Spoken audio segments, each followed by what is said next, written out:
mes petits gourmands, on est dimanche. On commence le vlog un dimanche. Incroyable. Je dois faire des cookies parce que vous savez, mardi j'ai le journaliste du Pays Malouin qui vient à la maison.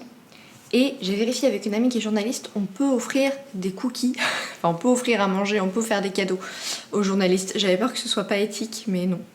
Donc j'ai décidé que j'allais lui faire mes cookies chocolat noir, pécan tonka, mes classiques, que vous connaissez.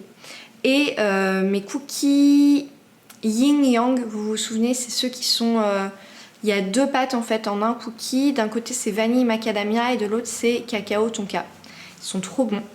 Et je voulais lui faire mes cookies bretons pommes, miel, sarrasin, mais les pommes que j'ai, c'est pas moi qui les ai achetées, c'est mon mari et elles sont belles, mais c'est clairement pas le type de pommes que j'aime utiliser en pâtisserie parce qu'elles sont pas assez acidulées. Je préfère les Boskop en général ou les Gold Rush qu'on trouve notamment dans les magasins bio souvent.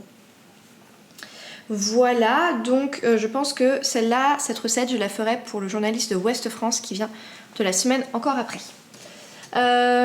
Donc on est dimanche et j'avais un peu la flemme de m'habiller. Si j'avais pas dû filmer, je serais restée en pyjama. Mais du coup, j'ai ressorti cette chemise que vous aviez vue, la fille qui est née pour faire des vlogs fashion, que vous aviez vue en février. Je pense que je l'ai achetée en février. Elle vient de chez Uniqlo et c'est une collaboration avec, à chaque fois je me trompe, J.W. Anderson, ça m'est revenu. Donc un fabricant de chemises connu, bref. Donc je l'aime bien cette chemise, quand je sais pas quoi mettre, franchement c'est très bien. Donc c'est bien, j'ai tous mes indispensables cookies devant moi, je vais vous montrer ça dans une seconde. J'ai du Dulcita, du Mascobado, du Rapadura, du sucre blanc, même si je crois que j'en utilise pas dans les recettes là. Du cacao de chez Barry, ma fève de tonka, mes macadamia que j'ai fait torréfier ainsi que mes pécans, mon chocolat noir, toujours le même, de chez Nestlé Dessert. À de rares exceptions, c'est toujours celui que j'utilise.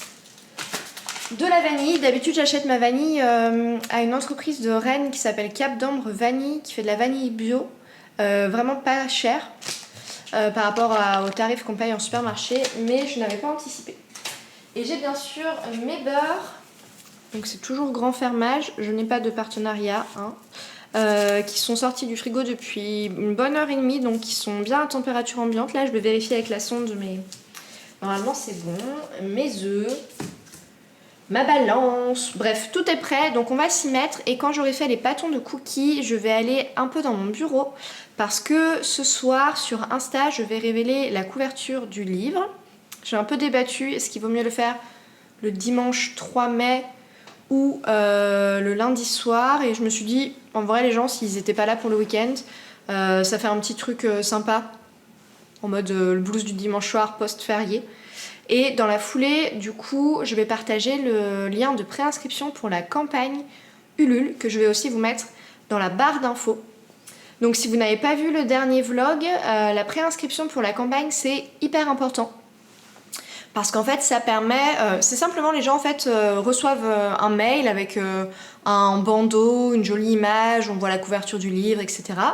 Ils rentrent leur adresse mail pour s'inscrire à la campagne et ça va leur permettre d'être informés de son déroulement, donc du lancement le 18 mai et vers la fin de la campagne aussi ils reçoivent un dernier mail, en fait il n'y en a que 2 normalement, pour leur dire voilà si vous n'avez pas contribué il est encore temps. Et c'est très important parce que y a un taux de conversion assez élevé, de 30 à 60% entre les gens qui se sont préinscrits et qui effectivement soutiennent financièrement la campagne. Donc c'est pour ça, s'il vous plaît, je pense que si vous regardez, vous allez de toute façon vous préinscrire parce que vous êtes mes petits choux d'amour.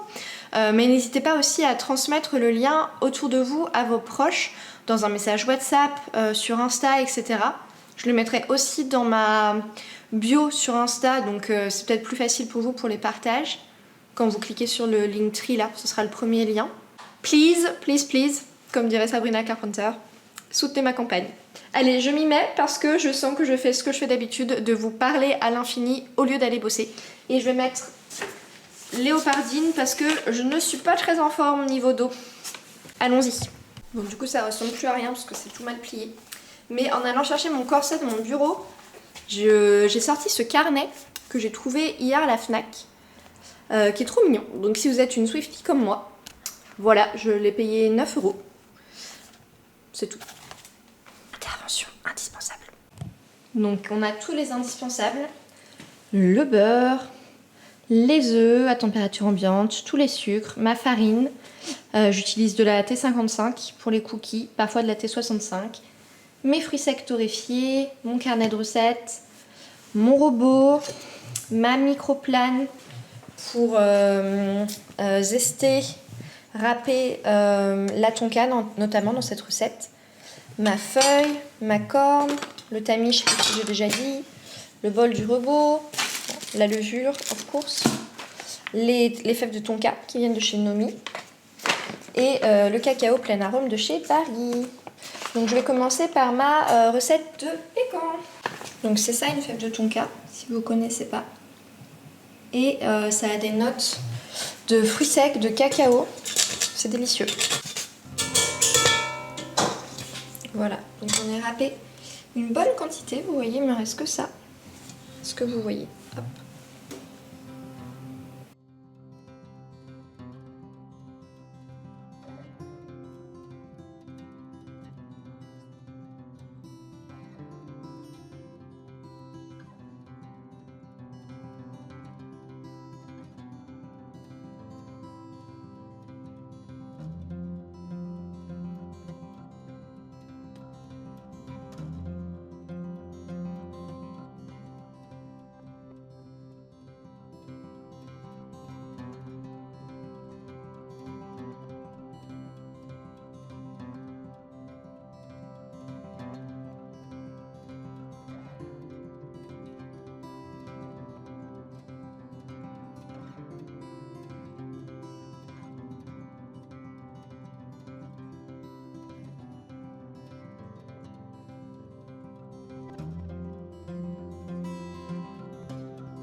Coucou mes petits gourmands, on est lundi 4 mai, c'est mon anniversaire dans 2 jours, mercredi, le 6 mai, comme Georges Clooney, what else. Donc j'ai prévu de ne pas travailler mercredi, c'est le plan, faut que je m'y tienne. J'ai lancé hier et je vais avoir 36 ans, au cas où vous vous demandiez. Et j'ai lancé du coup hier le pré-lancement pour Ulule. Donc je vous avais tout expliqué déjà, vous savez tout, parce que vous êtes mes meilleurs élèves. Et donc ça marche plutôt pas mal. J'ai 260 et quelques personnes qui se sont préinscrites. Pas mal de commentaires sous le post. Peut-être qu'il est probable que chacune des personnes préinscrites soutiennent vraiment le projet, mais ce n'est pas sûr, donc il faut persévérer dans nos efforts. Là je vais faire cuire les cookies parce que justement demain j'ai le journaliste du Pays Malouin qui vient pour 30 minutes. Donc je vais lui montrer un peu la maquette du livre, je vais lui expliquer pourquoi est-ce que je fais un livre sur les cookies et sur l'art du cookie précisément. Parce que là du coup ce matin j'ai continué à bosser sur les quelques textes importants pour le livre, notamment la préface et la 4e de couverture que j'ai terminée. Et en fait c'est bien parce que ça m'a permis de vraiment mettre au clair mes idées sur l'art du cookie. Donc peut-être que vous avez lu les descriptions, enfin les explications que j'ai données dans Patreon, je sais pas si vous y êtes abonnés, mais l'idée voilà c'est que le cookie c'est bien plus qu'une gourmandise qu'on fait vite fait avec ce qu'on a dans nos placards, c'est pour moi un art de vivre parce que déjà quand on lui applique le savoir-faire français, la rigueur, on a plus qu'une grossière gourmandise qu'on mange quand on a faim et qu'on a envie de sucre et de chocolat. On a bien plus que ça parce que pour moi un cookie ça se livre en une seule bouchée.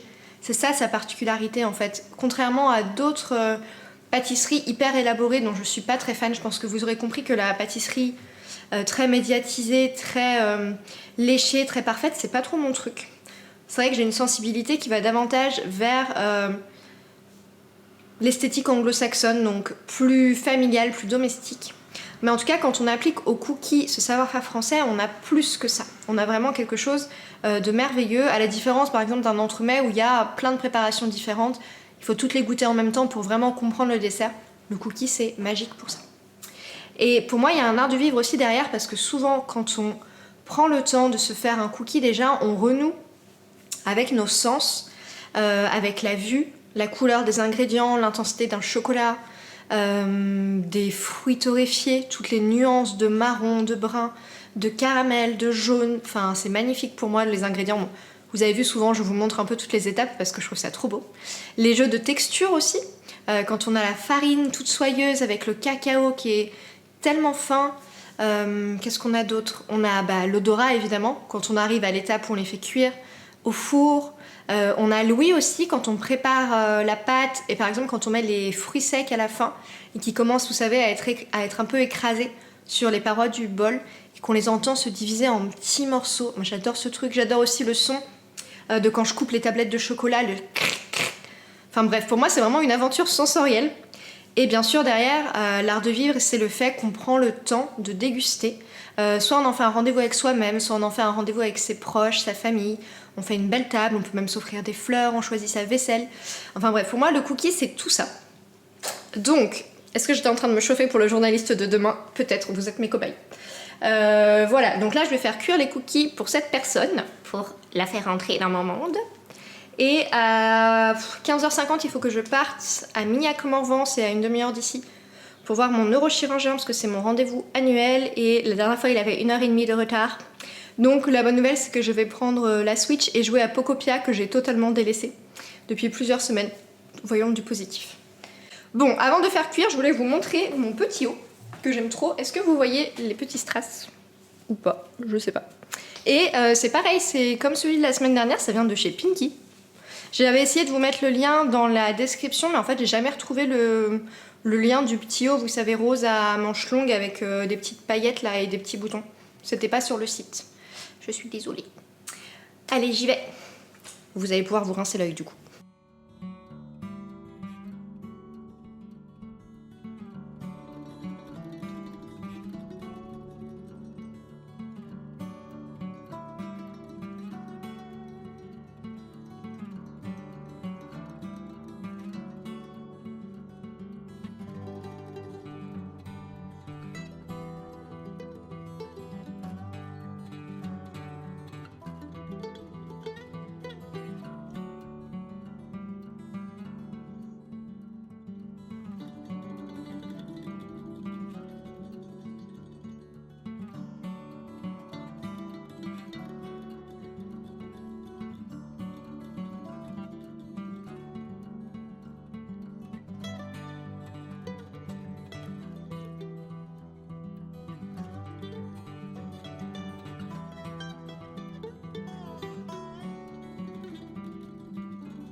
Coucou mes loups, il doit être 9h53 et le journaliste arrive à 10h. Le journaliste du Pays Malouin. Alors c'est bête, je suis un peu stressée. Alors qu'en vérité j'ai vraiment l'habitude de parler avec des gens que je connais pas et tout ça. Ça faisait beaucoup partie de ma formation quand j'étais étudiante et après quand j'ai travaillé. Mais voilà, j'ai un petit stress. C'est débile, je sais que ça va vite passer, mais c'est aussi de ne pas savoir comment va être la personne. Voilà, c'est un peu l'inconnu. Mais c'est bien de le faire. On est à 330 inscriptions pour le pré-lancement, donc c'est pas mal. J'ai repris la com là sur Insta et j'ai pas mal d'idées. Je sais plus ce que je vous ai dit hier, mais j'avais l'idée de faire un peu une série sur les idées reçues sur les cookies. Donc j'ai commencé hier avec le chocolat. Est-ce qu'il faut vraiment du chocolat professionnel pour faire des cookies? Vous savez bien que non. Mais voilà, je pense que ça peut être pas mal pour un peu montrer aussi ma plus-value, ma démarche, etc. Voilà, bon, je vais vous laisser. Je vais reprendre mon souffle. Je vais aller ranger la caméra et je vais attendre patiemment derrière ma porte. N'importe quoi. À tout à l'heure.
Me revoilà avec une tasse de thé brûlante.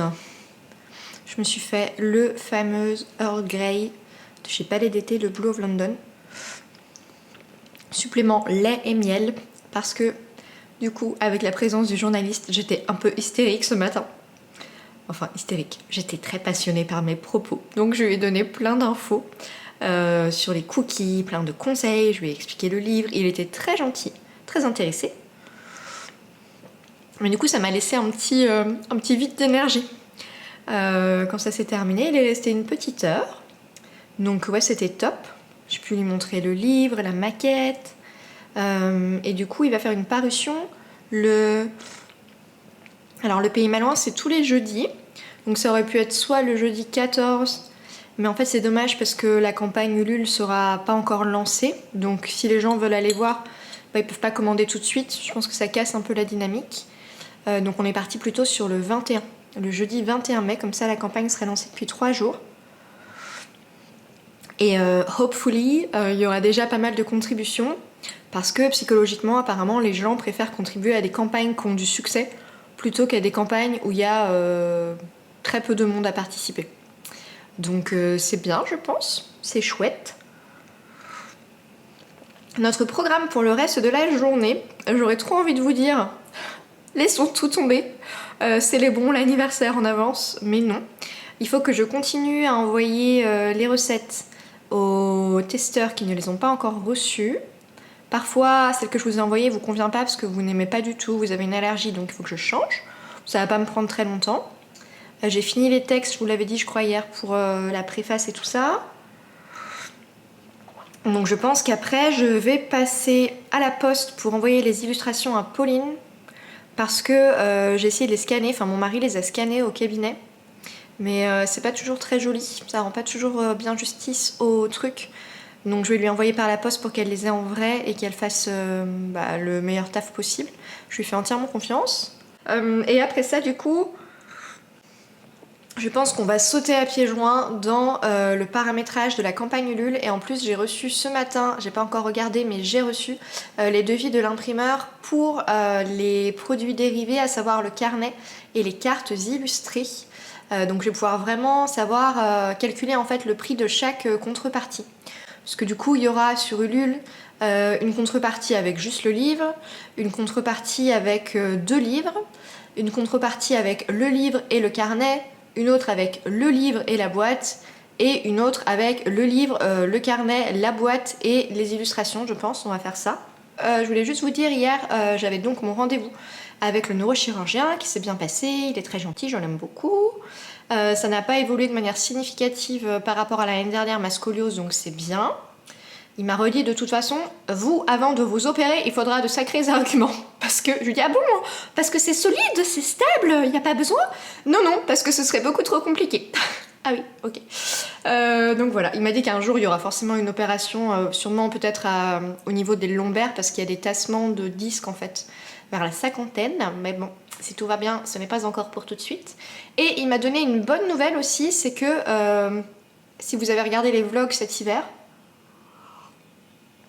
quand je parlais de la PMA et tout ça, j'ai raconté mon accouchement donc catastrophique pour James parce que la péridurale n'avait pas fonctionné à cause de ma scoliose, mais confinement, donc je n'avais pas vu d'anest avant d'accoucher. Bref, c'était un drame. Mon endométriose vient très probablement de là. Ça a été confirmé par une gynéco, donc je n'invente pas des théories médicales. Et bref, il m'a dit qu'en fait, moi j'étais persuadée que du coup je devrais accoucher par césarienne. Et il m'a dit pas du tout. C'est très simple. Quand vous verrez votre anesthésiste, si j'arrive à tomber enceinte, parce qu'il y a aussi un monde où peut-être ça n'arrivera pas, et bah il aura juste à me passer un coup de fil et je lui expliquerai comment faire. Je dis ah bon, je pensais qu'il faudrait peut-être en fait j'avais vu un autre médecin qui m'avait dit il faudrait un anesthésiste de compète et tout ça, et il m'a dit que non, c'était à la portée vraiment de tous quoi. Il faut juste savoir comment faire, parce que en fait ma colonne elle est pas juste tordue, elle tourne sur elle-même, en fait, il y a une rotation. C'est pour ça que quand on fait la péridurale, on ne peut pas juste piquer à l'endroit où on le ferait pour n'importe qui. Il faut piquer avec une certaine angulation. Bref, donc peut-être que je pourrais accoucher par voie basse. Non pas que ce soit une immense partie de plaisir, mais c'est quand même plus agréable, je pense, pour la récupération que la césarienne. C'est quand même plus agréable de voir son bébé au monde. Venir au monde, je pense que d'être sous anesthésie générale, parce que ce serait mon cas. Voilà, et je pense que ça réparerait aussi peut-être le trauma du premier accouchement. Bon, je vais m'arrêter là mes loulous, je vais aller envoyer les recettes, aller à la poste, ça ce sera sûrement après manger parce qu'il est déjà midi 3, et avancer sur Ulule. Et on croise les doigts, peut-être demain je vous emmènerai dans ma journée d'anniversaire où il n'y a rien de prévu, mais si tant est qu'il se passe des choses intéressantes. Et jeudi ou vendredi, une balade, on y croit.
Je voulais vous montrer donc les petits cadeaux d'anniversaire que j'ai reçus et celui-là qui est incroyable, c'est donc un micro personnalisé.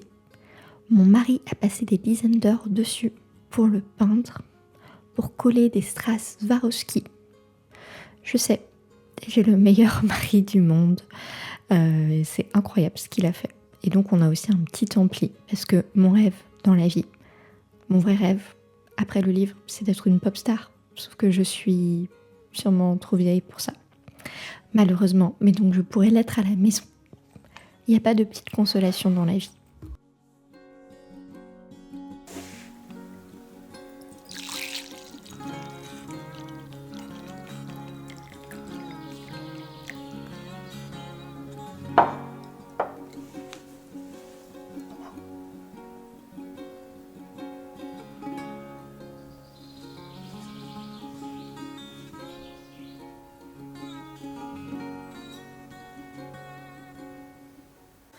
Coucou mes petits loups, on est le jeudi 7 mai, hier je vous ai pas emmené avec moi, puisque du coup c'était mon anniversaire et j'ai eu une belle journée surprise organisée par mon merveilleux mari, donc je vous ai laissé un peu de côté, j'ai laissé aussi le travail de côté à l'exception de deux petits mails, l'un avec la coach Ulule et l'autre avec l'imprimeur au sujet des carnets de recettes que je voulais faire.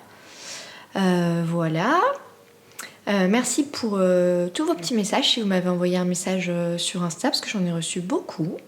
Donc je me suis sentie très appréciée, très valorisée. C'était vraiment une chouette journée. Et je vous ai montré du coup les jolis petits cadeaux que j'ai eus. Là il est un petit peu tard, parce que ce matin du coup j'étais un peu fatiguée. J'avais plein de petites courses à faire à droite à gauche et comme petit cadeau d'anniversaire je me suis autorisée, Perceval, à regarder un épisode entier de la dernière saison de Outlander. Donc je regarde cette série depuis sa sortie, j'ai lu tous les livres à l'exception du dernier parce que je pense que j'ai pas lu le dernier parce qu'en fait les autres je les lisais quand je n'avais pas d'enfant et que je passais des heures sur la plage l'été. Clairement, ce n'est plus ma vie. Et ça fait partie de ces livres qui sont énormes. Et vous savez, si vous les lisez au lit, ça vous fait des crampes aux mains. Ou il n'y a que moi, mais je pense pas. Donc un jour, je lirai le dernier. Mais voilà, en tout cas, c'est la dernière saison. Moi, j'apprécie toujours autant cette série. J'avoue que quand il y a des scènes olé olé, je passe en fait, parce que ça me saoule un peu. Enfin, voilà.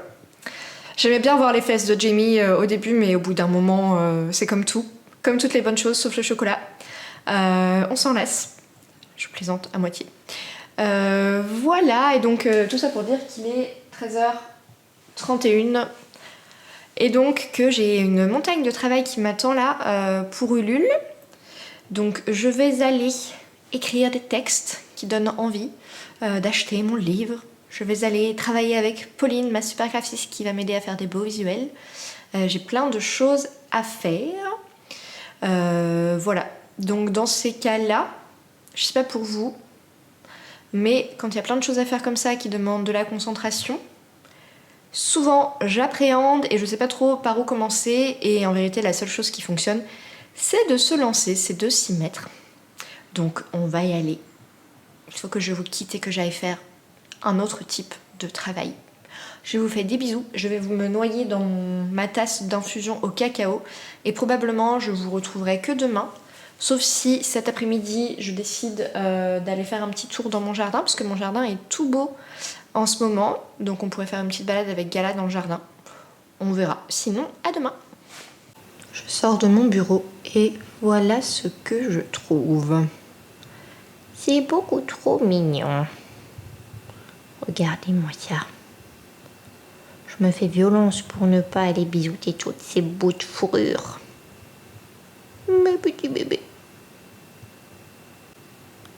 Coucou mes petits loups, on est vendredi matin, il fait très beau. Comme souvent en ce moment, j'aurais trop aimé vous emmener dans une super balade. Je m'étais dit, je pourrais vous emmener dans les petites rues d'Inard qui sont pas très connues, où il y a des maisons magnifiques, parce que Dinard est connu pour ces villes-là. Mais je garde l'idée pour un moment où l'après-campagne sera passée et où la vie sera un petit peu plus ralentie. Donc je me suis dit qu'à la place, je pourrais vous faire une petite balade dans mon petit jardin. Un petit jardin qui fait à peu près 200 mètres carrés, mais c'est la première fois de ma vie que j'ai un jardin dont je m'occupe, donc honnêtement c'est bien suffisant. On est dans la maison depuis, ça va faire 3 ans, le 31 octobre. Et franchement, quand on a emménagé, c'était un terrain de boue. Si vous avez une maison neuve, vous savez ce que c'est. Et là, je trouve que ça commence vraiment à ressembler à un petit jardin. Dès que j'ouvre la porte et que je le vois, je suis contente. Il y a plein de fleurs partout, il y a plein de couleurs. Donc là, tout n'est évidemment pas fini, c'est juste voilà, le jardin à un instant T. Mais voilà, je me suis dit que je pourrais vous montrer ça et vous montrer bien sûr la star du jardin, Gala Doudou. Voilà, et ensuite après ça, donc vous vous doutez, aujourd'hui je suis bien coiffée car c'était jour de shampoing et il fallait bien ça parce que du coup ensuite je dois enchaîner avec la prépa de la newsletter que je n'ai toujours pas envoyée. Pour les gens qui sont inscrits sur mon site, il y a à peu près 3000 personnes et je pense que beaucoup en fait n'ont même pas eu l'info vraiment que le livre allait sortir en précommande. Puisqu'en fait, je pense qu'on doit être à 500 précommandes là, parce que pas précommande, préinscription, parce que tout à l'heure quand j'ai regardé, on était à 499. Mais finalement, c'est bien, je pense que c'est bien parti, je suis très optimiste. Et en même temps, je me dis c'est 0,01%, c'est ça Oui, c'est ça. Des gens qui me suivent sur Instagram. C'est rien en fait. Donc voilà, je pense qu'il y a un vivier de personnes qui pourraient vouloir le livre dans cette newsletter. Comme je ne sais pas faire les choses à moitié, ça va sûrement me prendre 1h30. Et ensuite, j'aimerais bien monter le vlog, on est d'accord, parce qu'on est vendredi. Et voilà, enfin bref, une belle journée, une semaine qui finit bien. Avec beaucoup de boulot, mais pareil, par rapport à la semaine dernière, on a vachement avancé. Bon, ça fait 4 minutes. Allons voir des fourrures de lapin, des queues de lapin, des oreilles de lapin, des nez de lapin. D'ailleurs, Gala, on l'appelle Voldemort parce que quand elle est de profil, on a l'impression qu'elle n'a pas de nez. Et des roses, bien sûr. Allez, viens.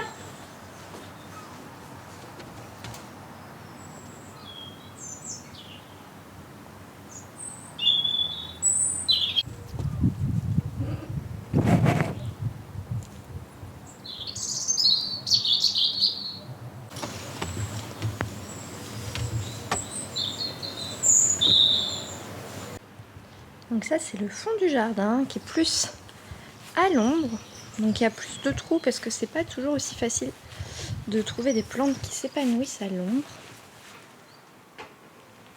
Vous voyez, il y a la cabane de jardin en bout et j'ai dû mettre une chaise là parce que sinon petit monstre s'amuse à faire tomber la grille et à aller ronger les câbles de la tondeuse. Oui, n'est-ce pas Gala Doudou? Tu fais ça, on le sait, arrête de te cacher, c'est la vérité. Il y a un truc qui attend d'être planté que j'ai dû mettre en hauteur, sinon elle le mange. On a notre azalée qui fait des fleurs jaunes, mais là vous voyez pas grand chose parce qu'il n'y a plus qu'une fleur. Elle les a toutes perdues. Donc les azalées ça aime l'ombre et l'année dernière Je les avais mis au mauvais endroit, donc je les ai replantés cet été. Donc il y a lui et celui-là, là-bas, là, qui est tout fané à côté du rosier en pot, qui fait des belles fleurs roses que vous avez dû voir au printemps. Là, on a l'élébore que j'ai planté cet hiver, bon, qui est plus trop au top, mais elle était très jolie. Ah oui, je vous ai pas dit, on a peint le mur du fond en vert, et c'était une super idée. Voilà, ça change tout. Donc là, on a plusieurs rosiers. Bon, celui-là qui a un grimpant, mais il faut qu'on l'accroche un peu. Donc c'est son deuxième printemps. Donc ça fait que 1 an qu'il est planté, donc. Il a quelques boutons, mais franchement, c'est pas le plus foufou. Aïe, mais il est quand même assez beau. Par rapport à l'année dernière, c'est mieux. Là, c'est un rosier jaune dont on a hérité. Alors cet hiver, je crois que je les ai un peu trop ratiboisés. Même si ça repart bien. Parce que du coup, c'est pas très joli, juste... Oh, bonjour, Piscarco. C'est pas joli, juste ces 2 branches là. Et apparemment, on est censé couper... Bon, après, c'est vraiment quand on veut des roses de folie. On est censé couper les petits boutons quand il y en a plusieurs sur une tête pour avoir de plus belles roses. Personnellement, j'ai pas le cœur à faire ça. Donc là, l'azalée qui a fini sa première floraison. Je sais pas si je m'amuse à enlever toutes les fleurs fanées ou si ça sert à rien. Et apparemment, on en a d'autres qui se préparent. Donc ça, c'est chouette. Donc ça, c'est un magnifique rosier qu'on a acheté il y a 2 semaines, qu'on n'a pas encore eu le temps de planter. Il sent très bon. C'est un rosier odorant. Et la variété, c'est Catherine Fro. Donc on achète nos rosiers, je crois que je vous l'ai déjà dit la semaine dernière... dans une pépiniériste une pépinière, non mais ça va pas, pépinière qui produit ses propres rosiers, donc ils sont producteurs, ils les revendent pas, enfin ils revendent ce qu'ils produisent, et franchement les roses elles sont incroyables, et donc voilà, ça c'est la variété Catherine Fro. J'avais planté un petit myosotis au printemps, donc ça prend. Je fais toujours l'erreur quand je plante des petites fleurs de planter qu'un truc. En fait, c'est un peu bête parce que ça fait des fleurs à un endroit et c'est tout. Alors ça, c'est un de mes rosiers préférés, même s'il n'est pas très très beau cette année. Il est là depuis 2 ans et on l'avait trouvé chez Intermarché en faisant les courses. Il sent hyper bon et cette couleur, elle est folle. Alors vous voyez, ça évolue au cours de la floraison. Ça, c'est vraiment la fin. Je vais pouvoir le donner à Gala pour qu'elle le mange. Donc là, voilà, est-ce que je dois couper tous ces boutons de rose? Dites-moi. Un truc que j'ai planté l'année dernière, l'été dernier, mais je sais même pas ce que c'est. Ça commence à faire des fleurs. Et là, c'est un rosier, franchement, qui a du mal à... Alors cette année, il est mieux. Je trouve quand même qu'il a du mal. C'est un gruau la rose. Il est rose, il est blanc, un tout petit peu rosé. Alors les roses sont très belles, mais il y en a vraiment pas beaucoup. Là, on en a 1 bouton, 2 boutons, 3 boutons. Mais après, il est assez beau, je trouve, dans sa forme. Ça, c'est ma tentative de mettre des plantes vivaces. Voilà, sans commentaire. Un petit buisson façon érable du Japon qui se fait toujours manger par Gala. Donc pareil, je l'ai replanté pendant l'été. Il se plaît mieux ici. Le camélia que vous avez vu plusieurs fois cet hiver. Une fougère, je pensais qu'elle se plairait de fou, mais bon, voilà, ça fait depuis cet été qu'elle est là. En revanche, notre arbre à thé, c'est vraiment une réussite. Il est magnifique. C'est Lyptosternum, un truc comme ça, ou son nom scientifique. Il est vraiment trop beau. Et les voisins en ont un, en fait, dans leur jardin, qui est gigantesque. Je vais zoomer, on va voir si vous pouvez le voir. On l'aperçoit en haut de la cabane là-bas. Et donc dans quelques années, le nôtre sera comme ça. J'ai hâte. J'aimerais bien avoir une petite time machine pour voir ce que sera le jardin dans 1 an, dans 2 ans. Oh, c'est pas possible. Oui, j'avais une petite bruyère là aussi que Gala adore manger. Forcément. Forcément, hein. Tout ce que je plante, tu crois que c'est pour toi. Mais ce n'est pas pour toi. Ce n'est pas que pour toi. Petit doudou. T'es trop belle. Mais t'es une saleté petite fripouille. Petit monstre gentil. Bisous. Un câlin. Vous avez le linge qui sèche, il ne pleut pas donc quelle joie de pouvoir mettre du linge à sécher dehors. Alors j'ai 3 hortensias en pot sur la terrasse. Franchement je les ai replantés à l'automne je crois. Ou cet hiver même, je sais même plus. Cet hiver je crois, franchement je me suis prise hyper tard. Ils étaient en terre mais alors ils étaient pathétiques et en pot ils se plaisent beaucoup plus. Lui c'était le moins beau de tous. Franchement il n'y avait que 2 pauvres branches toutes sèches hyper moches et il a bien repris. Et j'en ai 2 devant aussi. Désolée, c'est la vraie vie, un peu de bazar. Donc il y a lui qui va bientôt nous faire des fleurs, qui est gros. Et un lapin. Et celui-là c'est le premier à avoir fleuri. Plus du coup je sais même plus comment ils étaient ces hortensias vu qu'ils n'ont jamais trop prospéré dans le jardin. Donc là il a une belle couleur, vous avez vu, c'est trop beau ce fuchsia un peu violet. Voilà, donc si vous aussi vous avez de moches hortensias dans votre maison, ça peut être un plan de les mettre en pot. Donc là on a une demi-arche. C'est Arnaud qui a coupé en fait une arche entière. Vous voyez il a scellé sur la façade. Et donc l'idée c'est de faire pousser ce rosier. Pareil qui est là depuis cet été. Donc c'est un rosier assez récent. Là il faut qu'on prenne le temps d'attacher les nouvelles branches. On l'a pas fait. Il est magnifique, c'est un Camino de Santiago, je crois. Et il sent très très bon et les roses sont belles. Bon, il en a fait que 2 pour le moment, mais... Tu veux rentrer dans la maison, princesse? Qui est trop mignonne. Là, c'est une sauge bleue. C'est trop joli les sauges bleues, mais c'est transgénique. Écoutez, cet été, enfin l'été dernier, elle était haute jusque là à peu près. Elle était immense. Et ça fait plein de fleurs d'un très joli bleu, j'adore. Et ça sent bon et ça pollinise aussi, donc c'est bien. Enfin, c'est pour les insectes pollinisateurs. On a le delphinium que j'ai planté cet été, qui est trop beau. Il a éclos cette semaine. Franchement, il est magnifique. J'ai mes dahlias. Alors, j'ai 2 dahlias noirs. Qui franchement sont plantés. Donc ça, ils ont déjà passé 2 automnes en terre. Et là, ils viennent juste de repartir, vous voyez. Et en fait, l'avantage, c'est qu'on n'a pas besoin d'enlever les bulbes en Bretagne parce qu'il fait pas froid l'hiver.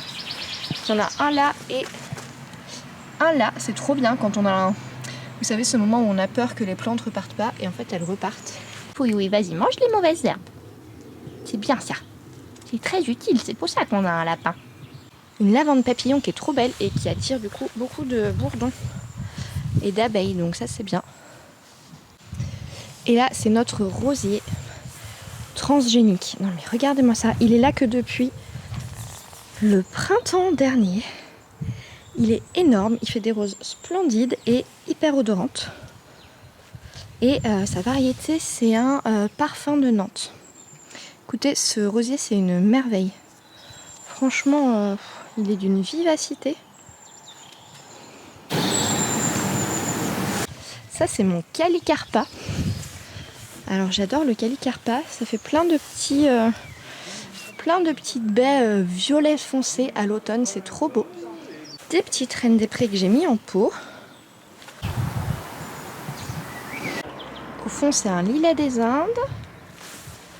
Une verveine qui est bien partie là cette année. Un arbre à houppette, ça fait plein de petites fleurs toutes fines roses, comme des houpettes d'oiseaux. Ça, je pense que ce sont des comment ça s'appelle, des échinacées qui ont repoussé. Bon, plein de mauvaises herbes que je dois enlever. Un hibiscus et un magnifique rosier.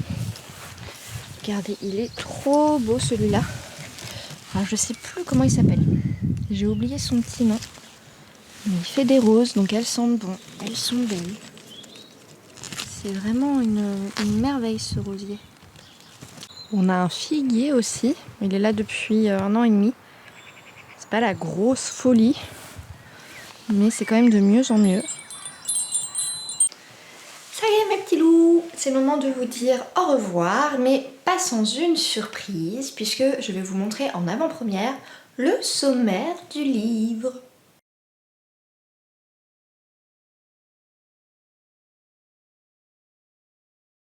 Voilà, donc Pauline a réussi à intégrer mes illustrations. Donc je suis vraiment contente, là je l'ai de ce côté-là. Je suis vraiment contente du rendu. Je me dis qu'en plus imprimé sur du beau papier, ce sera encore plus foufou. Donc la page de Lul a vraiment hyper bien avancé. Pauline m'a fait des super visuels comme je vous l'avais dit. Ça devient hyper concret. J'espère juste qu'il y aura encore un peu plus de personnes à s'inscrire pour la prévente. C'est vrai que c'est toujours la même chose, voilà, sur les réseaux sociaux. Il y a tellement de consommation passive que finalement 0,1% de mes abonnés sont vraiment prêts à lire, à s'intéresser, à cliquer sur un lien. C'est quand même peu. Voilà. Mais bon, il faut bien commencer quelque part. Et je pense quand même que dans ces... il y en a combien, il y a des personnes? Attendez. Hop, 513 personnes. Dans ces 513 personnes, je pense qu'au moins la moitié vont acheter le livre. Donc il me reste encore 8 jours pour bien préparer le lancement. Et puis après, même pendant la campagne, en fait, j'aurai beaucoup de travail encore de com.